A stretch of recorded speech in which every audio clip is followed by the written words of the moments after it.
আসসালামু আলাইকুম, আপনাদেরকে আবারও স্বাগতম আরহাম একাডেমির পক্ষ থেকে লেটস স্পিক ইন ইংলিশ সিরিজে। আজকের পর্ব expressing joy at someone success, কারো সফলতায় তার প্রতি আনন্দ প্রকাশ বা তার সুখে বা তার আনন্দের সাথী হওয়া। তো পর্ব 2 আমরা প্রথম পর্ব চমৎকারভাবে শেষ করেছি। 2 নম্বর পর্বে দেখব একই অভিব্যক্তি কিন্তু ভিন্ন বাক্য ভিন্ন প্রকাশভঙ্গিতে।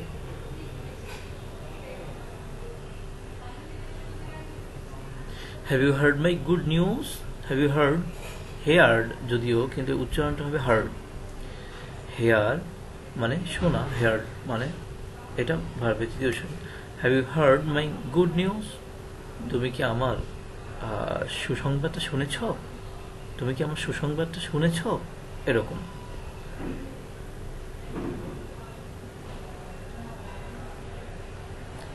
You haven't told me anything yet.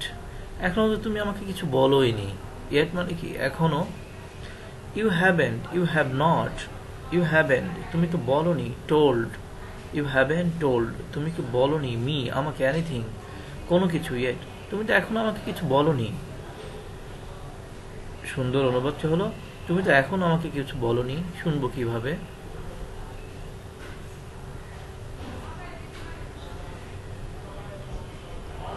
I got a promotion at work earlier this week.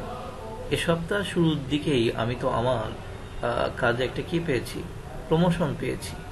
I got a promotion, sorry, I got a promotion, আমি তো একটা পদোন্নতি পেয়েছি at work, আমার কর্মক্ষেত্রে earlier this week. early মানে তাড়াতাড়ি, earlier মানে এই শুরুর দিকে, এই সপ্তাহের শুরুতেই তো আমি আমার কাজে একটা প্রমোশন পেয়েছি। Is that right? এটা কি সত্যি? জন প্রকাশ করছে এভাবে, ইজ দ্যাট রাইট, এটা কি সত্যি?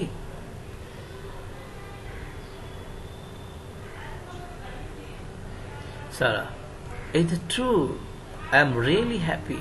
এটা সত্য আর আমি সত্যি এর জন্য খুশি বা সুখী বা খুশি, যেটাই আমরা বলি, আমি সত্যি আনন্দিত বা খুশি।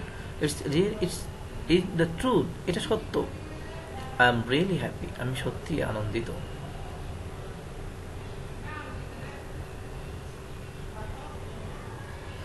কংগ্রাচুলেশনস অন ইউর প্রমোশন, ওই বাক্যে আমরা দেখেছি কংগ্রাচুলেশনের পরে বলা হয়েছিল, এখানে কংগ্রাচুলেশন দিয়ে শুরু করা হয়েছে। এটা আসলে আমি কিভাবে বলবো, কোনোটাই ব্যাঠিক নয়, এটা প্রকাশভঙ্গি মাত্র। যেহেতু আমরা আমাদের স্কুল কলেজে যেই প্যাটার্নগুলো বা যেই বাক্য গঠনের রীতিগুলো পড়ি, একটা রীতি এজন্য আমরা মনে করি এর বাইরে বোধ হয় যাওয়া যাবে না। এজন্য আমাদের এই বাস্তবধর্মী সিরিজটা যাতে থেকে আমরা আমাদের প্রকাশভঙ্গিগুলোকে রিয়েল সিচুয়েশনের সাথে মিলিয়ে আমরা অভ্যস্ত হতে পারি। তো যাই হোক, কথা না বাড়িয়ে চলুন বাক্যটাকে আমরা আবার একটু বোঝার চেষ্টা করি। কংগ্রাচুলেশনস অন ইউর প্রমোশন, তোমার এই পদোন্নতির জন্য তোমাকে অভিনন্দন। থ্যাংক ইউ ভেরি মাচ, তোমাকে অনেক অনেক ধন্যবাদ বা তোমাকে অনেক ধন্যবাদ। থ্যাংক ইউ ভেরি মাচ, তোমাকে অনেক ধন্যবাদ।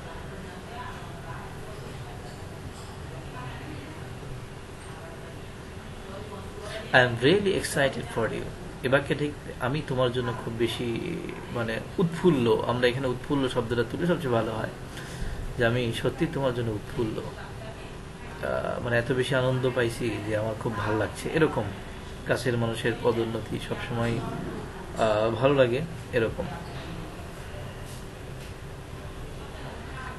আর ইউ রিয়েলি, তুমি কি সত্যি, আর ইউ রিয়েলি তুমি কি সত্যি, এটা বলতেছো নাকি আমাকে খুশি করার জন্য, কথাটা অনেকটা এরকম। আসলে তো সে জানে যে সে সত্যিই খুশি হয়েছে।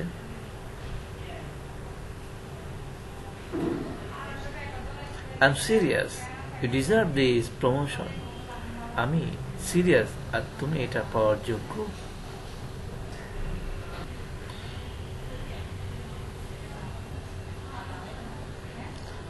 আমি সিরিয়াস, তুমি এই প্রমোশন পাওয়ার যোগ্য।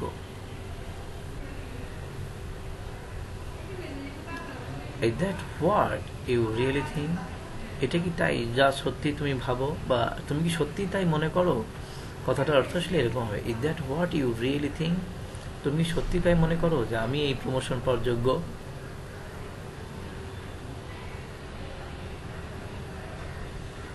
ইয়েস, আই ডু মানে কি, আমি বিশ্বাস করি, আই থিঙ্ক, আমি মনে করি। তো সেটা একটা কমন ভার্ব ডু, যা সবার জন্যই ব্যবহার করা যায়। আই ডু, আমি, ইয়েস, হ্যাঁ, আই ডু, আমি তাই বিশ্বাস করি। চমৎকারভাবে আমরা দ্বিতীয় পর্বটিও শেষ করলাম। তো আপনারা, বিশ্বাস করি যে আপনারা চমৎকারভাবে অনুসরণ করছেন এবং এগিয়ে যাচ্ছেন, এই প্রত্যয় ব্যক্ত করে এখানে শেষ করছি। খুব শীঘ্রই দেখা হবে তৃতীয় পর্বে। ভালো থাকুন, সুস্থ থাকুন, আল্লাহ হাফেজ।